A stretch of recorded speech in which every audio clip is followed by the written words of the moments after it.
In this particular video, we are asked to apply convolution theorem, okay? Applying convolution theorem, we should solve this initial value problem. Y prime prime plus y is equal to sine 3t. And then they gave us the boundaries, the initial value problem, that y of 0 is 0 and y prime of 0 is 0. It's simple. So what we do is to write solution. To write solution, we are going to write the question y prime prime plus y is equal to sine 3t. So the next thing we do is to take the Laplace of both sides. So we take the Laplace transformation of y prime prime plus the Laplace transformation of y is equal to the Laplace transformation of sine 3t. Okay. Now, I'm going to teach you how to get the Laplace transformation of a derivative. So if you want to take the Laplace transformation of y prime prime prime, let me start from 3 before showing you 2. Okay, y prime prime prime is going to be what? Now we are starting with s raised to power that same 3, and that is the only one that is going to carry the Laplace transformation of y. If it is L, the Laplace transformation of y prime prime, then I'm going to have what? S prime prime, I'm going to have squared, and that is the only one that will carry the Laplace transformation of y. So now, to complete it now, is to put minus, and then the s will now be reducing until s will vanish. Once s vanishes, you stop. So s will reduce to what? X squared, and then you start with y of 0. Then the next one is minus again. S will now be raised to power 1. This one will now be increasing. As s is decreasing, y will be increasing. So this is y without prime. So the next one will now be with prime. Okay. Then finally minus again. S vanishes. So I'm left with this one increases. Y prime prime of 0. I stop here. You get it now? So in this one now, how do you think this one will be? This is squared minus s will now be raised to power 1. Y will start with y of 0. Then minus s is vanishing. So I will end with y prime of 0. So that is just the pattern. So let us now apply it here. Applying it here. So this one means s squared, the Laplace transformation of y, okay, minus, let's go, s, this one will reduce. I will start with y of 0. Then minus, this one will now vanish. I will now have y prime of 0. Okay, so then plus, bring down this one, Laplace transformation of y, okay, is equal to, now, the Laplace transformation of sine, let me teach you how to get it. The Laplace transformation of sine at and the Laplace transformation of cos at. Now, pronounce it sa, there is a in it. So sine is starting with a over s squared plus that a squared. But cos, so cos ends with s. So it will start with s up all over what? S squared plus a squared. So that is how to differentiate the two of them. Pronounce it. From the pronunciation, you know what to do. So sine, sa, and our a is 3 here. So it's going to be 3 all over what? S squared plus 3 squared. You see, not difficult to get. Okay, so the next thing we are going to do is to substitute. In our initial value problem, they say that y of 0 is 0 and y prime of 0 is 0. So if I put 0 here, 0 times this is gone. I put 0 here, is gone. So I am left with just these two people. So I am left with s squared, the Laplace transformation of y, okay, plus the Laplace transformation of y again is equal to what? 3 over s squared plus y squared, plus 3 squared. Okay, so now factorize both of them. They have the Laplace transformation of y in common. So I am left with, okay, let me bring out what I am left with s squared here, and I'm left with plus 1 here. So, and they have the Laplace transformation of y in common. So we have 3 all over what?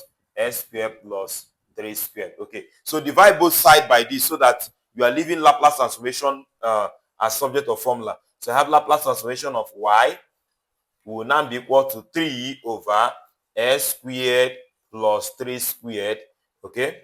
Then multiply by 1 over s squared plus 1 squared because I'm dividing. Okay, now this is where convolution comes to play. This is where convolution comes to play. Then permit me to clean here so that I will tell you what you need to know about convolution. Now, okay, so now, before then, we need to get our y. Our y becomes the inverse Laplace transform of these two people. 3 over s squared plus 3 squared multiplied by 1 over s squared plus 1 squared. I hope you know that 1 squared is still 1. Okay. Now, there is something you need to know about convolution. If you want to apply convolution, you should know that okay. Applying convolution, let me first of all write the formula for convolution. For convolution, you should know that if we say that if the Laplace transformation of a function s, f of t, is equal to f of s, and then the Laplace transformation of another function, g of t, okay, is equal to what? G of s. Then is equal to g of s. Then you should know that the Laplace transformation of the product now, the Laplace transformation of the product, or let me write it in terms of inverse Laplace transform, so that, okay, the inverse Laplace transform of two of them, okay, the inverse Laplace transform of these two things, of this f of s and multiplying by g of s, is given by the integral from 0 to t. The integral from 0 to t of f of x, then multiply by g of s, t minus s, then ds. Okay? So you have to know this formula. It's very, very important. So knowing this formula, let us now apply it here. If we want to apply it here, first of all, we are going to have that, so from this, we are going to have that our y will now be the integral from 0 to t of, now, the inverse Laplace transformation of 3 sine this will give you, you know that a is up, sine a, so it's going to be what? Sine 3t. Okay? Sine 3t. So, to get the other one, to get this one, supposed to be what? Is it cos or sine again? I think it's sine again. So it's going to be sine. So it's going to be sine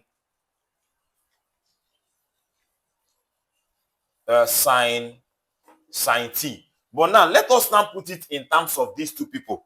Let us put it in terms of these two people by using s like they used here. So I'm going to, instead of using this, I'm going to use s. So it's going to be sine 3s. Now this one will now be sine t minus s. Instead of sine s, you will now use t minus s. So the s. So that is how it's going to look like. Then you will now apply whatever you want to apply. Just get that integration and then you have gotten the answer. So now, getting the integration, how do we now get the integral of these two things now? To get the integral of these two things, there is something you are going to do for me. Let us apply trigonometry. Let's apply trigonometry. Let me show you how we do this. I hope you understood what I did here. First of all, the inverse Laplace transformation of this is giving us sine 3t. Okay, but instead of using t, we are using s.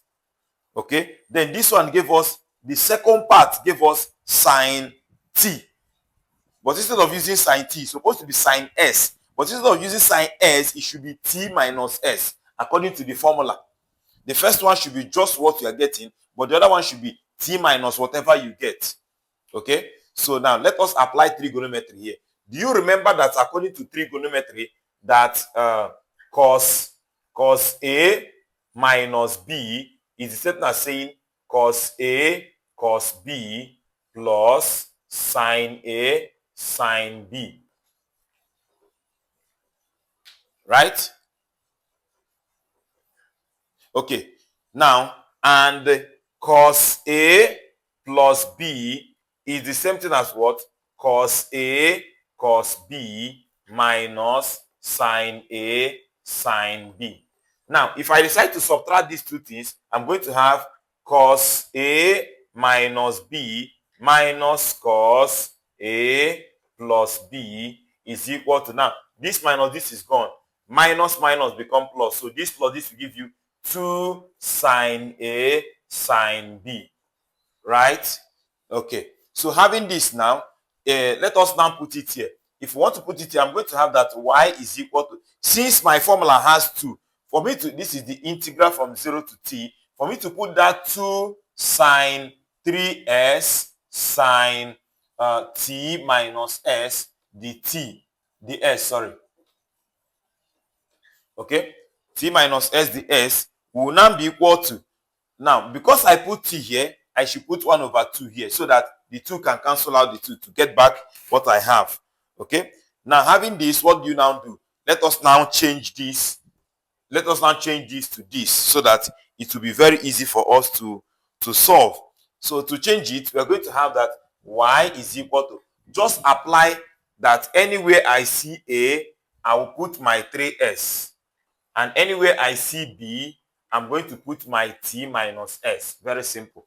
Okay, so this is now 1 over 2 the integral from 0 to t of 2, okay, not really 2 again. Instead of putting 2 this, let us now use this as this. So I'm going to have cos. Now, if I see a, I'm going to put it as what? 3s. So cos 3s minus, if I see b, I'm going to put it as what? T minus x. So t minus s will now give us t plus s. Why I use plus is because it's bracket minus in bracket of t minus s, which you change it to minus t plus s. So you have to be very, very careful. So to cover this one, okay, then I'm going to have minus, then you have cos. In this one is a plus b, and my a is what? 3s plus my b is t minus s. So t minus s, you close. You now put your ds. Don't forget to put your ds. Let me clean here to just so that I will now write it here. Okay, so it is now that my y is equal to 1 over 2 the integral from 0 to t of cos. Now, if you subtract this, 3s plus s will give you 4s. So cos 4s minus t, okay? Okay, so this one is again 4s plus t. So plus minus cos 4s minus t, then dt. So now we can now integrate. For us to integrate, I have that y is equal to 1 over 2. Now the integral of this thing means differentiate here and divide it by the integral of everything. So I'm going to have the integral, of course, is sine. So it's going to be sine 4s minus t all over 4, because the differentiation of inside here is 4. Okay, then minus the same thing, cos 4s minus t over what? 4. And then don't forget it has a boundary, and my boundary is from 0 to t.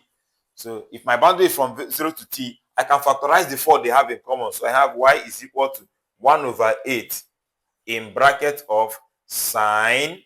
If I put the upper bound, the upper bound is t. So if I put t here now, 4 times t is 4t. 4t minus t will give you 3t. So this is 3t here. Okay, minus, I'm still putting the upper bound t. If I put t here, 4t minus this is still giving me 3t. I thought one of them is plus and the other one is minus.